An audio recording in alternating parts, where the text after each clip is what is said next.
Salut tout le monde, j'espère que vous allez bien.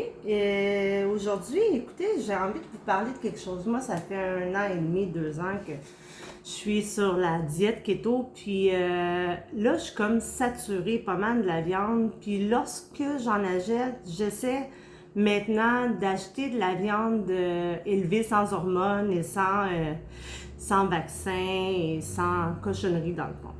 Alors, j'ai décidé de commencer une expérience de keto végétarien. Puis aujourd'hui, ben, c'est ma première journée. Puis là, j'ai cuisiné des trucs. Puis je suis vraiment contente. Euh, les craquelins me manquaient énormément. Craquelins ou hummus, tous ces trucs-là. Alors, je vais commencer par vous présenter les craquelins que j'ai fait. J'ai fait des craquelins ici. Bon, ils sont en forme de cœur parce que c'est le seul emporte-pièce que j'avais qui avait comme une forme de craquelin. Ils sont délicieux. J'avais pris une recette à la base sur... je ne me rappelle pas c'est quoi le titre du site. C'est une recette de craquelin à la ciboulette.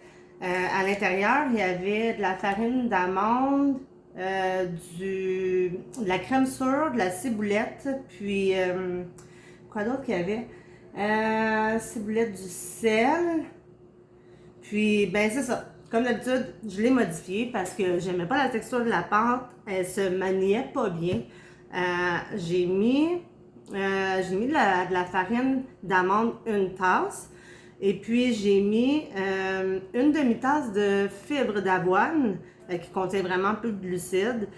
Puis, j'ai mis de la crème 35%, mais je suis allée un peu à l'œil, puis j'ai comme manié la pâte avec mes mains jusqu'à ce qu'elle soit, qu'elle ait une bonne texture pour que je puisse la travailler. J'ai mis un peu trop de crème au début, fait que là, j'ai ajouté un quart de tasse environ de farine de coco. Puis, ça donne un résultat impeccable. Puis, c'est délicieux. Regardez, je vais vous montrer la texture un peu. Vous voyez comment ça l'a craqué? C'est vraiment un craquelin qui est tendre. Ben, pas tendre, il est croquant, mais c'est pas un craquelin qui est comme très cassant, ok? Avec des fromages et tout, ou juste pour grignoter comme ça, c'est parfait. On fait cuire à 200 degrés Celsius. Pendant environ un bon 50 minutes. Dans le fond, il faut le faire déshydrater. J'ai fait une autre sorte de craquelin aussi. C'est ceux-là ici. Eux, c'est des craquelins avec des graines. Il y a beaucoup de graines à l'intérieur. Il y a des graines de chanvre, un quart de tasse. Il y a un quart de tasse de... C'est-tu un quart? Ouais. Un quart de tasse de graines de chanvre. Un quart de tasse de graines de chia. Une demi-tasse de farine de lin, du lin moulu. Puis, il y a aussi une demi-tasse de lin qui n'est pas moulu. Du sel, une tasse d'eau. C'est tout comme ingrédient. C'est vraiment simple. On mélange tout ça. Ça fait comme une texture pâteuse. On l'étend dans une plaque à cuisson comme ça. Puis, on s'assure de mettre un papier parchemin par-dessus pour que ce soit égal partout pour pas que ça cuit plus à des endroits que d'autres. Puis, on cuit aussi au four le même temps que ces craquelins-là, environ à 200 degrés pendant 50 minutes. Mais là, vous allez y aller au toucher. Hein? Si vous voyez qu'après 50 minutes, sont encore trop mous, vous allez les remettre encore et encore jusqu'à ce qu'ils soient comme ça. Vous avez vu comment c'est craquant? Et voilà. Ça avec des fromages et tout aussi, c'est parfait, parfait. Ça vaut la peine d'en faire. Ça m'en donne quand même une belle quantité.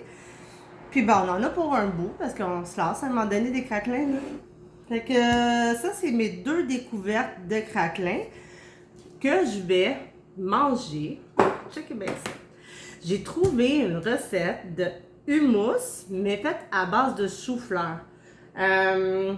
La base, c'est vraiment du chou-fleur. On le fait cuire en fleurons sur une plaque à cuisson au four à 350, environ 40 minutes, jusqu'à ce que le chou-fleur devienne tendre. Et puis après, on met dans le robot culinaire avec de l'ail, une gousse d'ail. Moi, j'ai mis une gousse d'ail, j'avais un demi-chou-fleur. Alors, pour un chou-fleur complet, on mettrait 2 gousses d'ail. Ben, en fait, vous y allez à votre goût. Hein. Si vous aimez beaucoup l'ail, vous y allez à votre goût. J'ai mis du jus de citron, environ 2-3 cuillères à table. Ensuite, j'ai mis du tahini. Tahini, on ne se gêne pas, hein? C'est un bon gras, c'est un beurre de sésame, puis ça donne vraiment un bon goût. Pour mon demi-chou-fleur, j'ai mis environ 3 cuillères à table. Sel, bien sûr, puis c'est tout. Je pense que j'oublie rien. C'est vraiment ça, puis regardez ce que ça donne. C'est vraiment une texture onctueuse, puis ça rappelle vraiment le houmous. C'est délicieux. C'est sûr, ça goûte le chou-fleur un peu parce qu'il y en a, mais il y a vraiment un rappel avec le tahini puis le jus de citron du goût du houmous. Puis le houmous, on peut pas bien en manger parce qu'il y a beaucoup de glucides. Mais ça là, waouh! Ça dans un sandwich avec des légumes grillés ou juste avec des craquelins comme ça, là, j'adore. Un autre découverte, il y a des craquelins, le houmous de chou-fleur.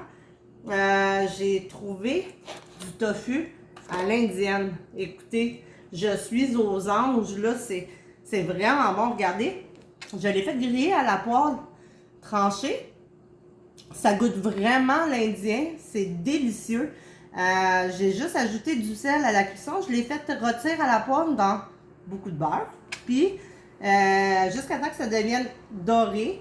Ça, dans le fond, je le laisse comme ça parce que je vais l'utiliser pour me faire des sandwichs, probablement avec mon tofu de chou-fleur dans un pain flat out. Puis sinon, ben, juste pour grignoter comme ça, là, avec une petite mayonnaise épicée, là, ça va être pas mal bon.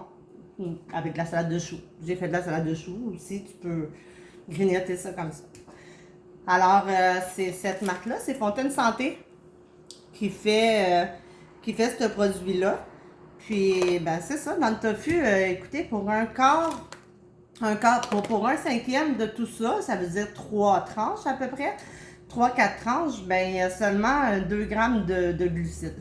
Fait que c'est ça, ça remplace aussi une belle alternative pour remplacer la viande. Fait que voilà, mes débuts de keto végétarien. Je vais essayer de faire une semaine végé, une semaine avec de la viande. Puis voilà, c'est ce que je voulais vous partager. Puis j'espère que vous allez les essayer. Puis en passant, merci à tout le monde pour les commentaires que vous me donnez quand vous essayez mes recettes. Ça me fait chaud au cœur. Puis je suis contente de vous aider dans votre démarche d'alimentation keto. Moi, je suis vendue à vie pour keto. Ça fait déjà bientôt 2 ans. Alors, voilà. Je vous souhaite une bonne soirée. Bye bye.